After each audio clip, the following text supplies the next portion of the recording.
Everyone wants to be different, but in a particular way.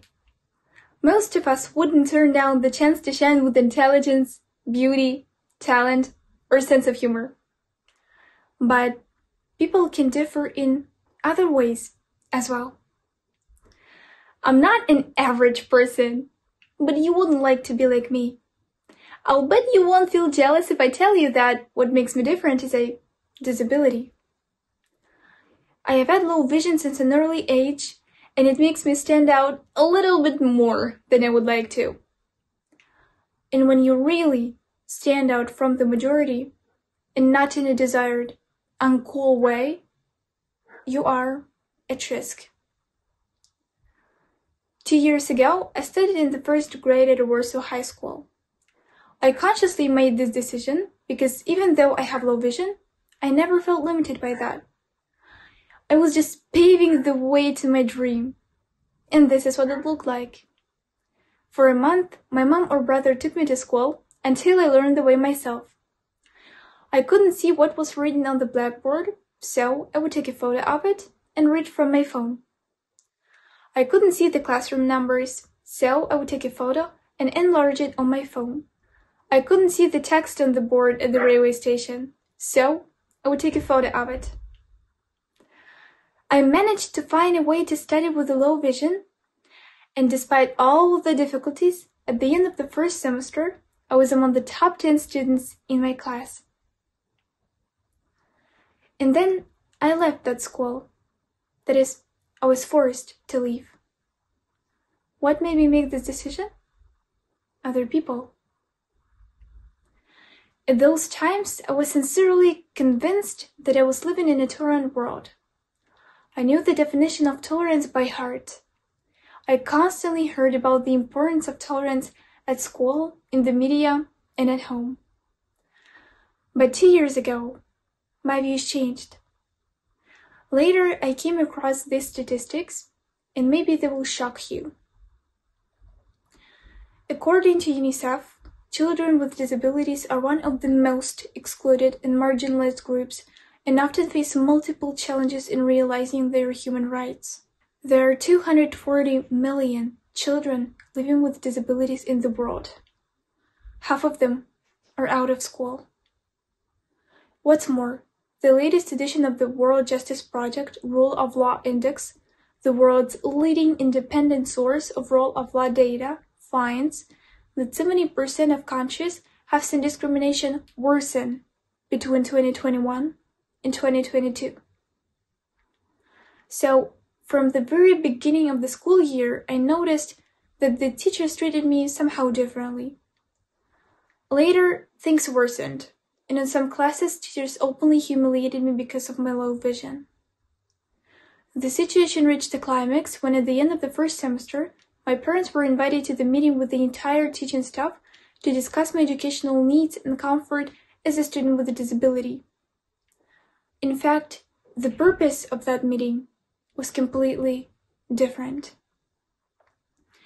The teachers prepared a list of arguments why I should leave the school and told them to my mom. In particular, they questioned my intelligence and abilities, claimed that I was keeping school on purpose, and that I was preventing other students from studying normally. My mom was shocked by such an ignorance and incompetence of those people, and there was no chance I could study at that school any longer. You know, being different can be a challenge itself. Trust me, living with a low vision is hard enough. But when in addition, you have to constantly fight for a place in a community that should unconditionally accept you, when you have to fight for the basic right to go to the regular school, life becomes unbearable.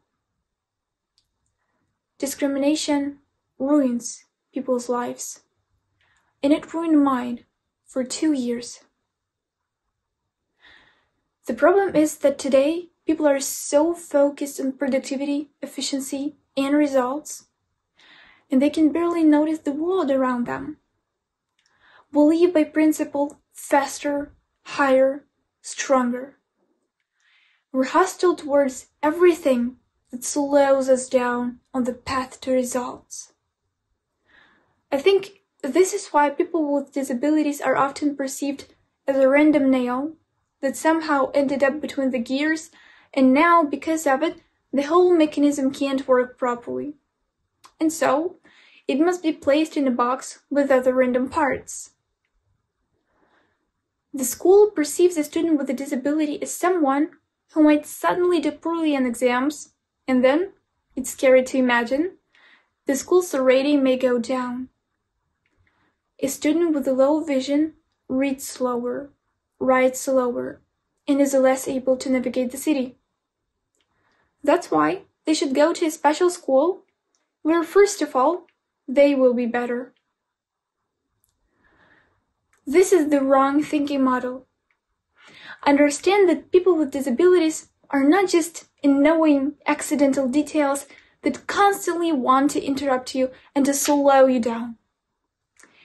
They're super cool, innovative parts that will improve the entire mechanism. It may be not obvious how and at what place they should be. And this is something what society actually has to think about. We have to learn to see in people their talents and capabilities. We have to learn to treat people as human beings. After all, everyone wants to stand out, to freely express yourself, be yourself, and not be afraid of judgment or discrimination. You have to treat other people the way you would like to be treated, say by aliens on another planet. With respect, understanding, a desire to know who you are. After all, we're all different. After all, there is something in all of us that makes us unique and valuable.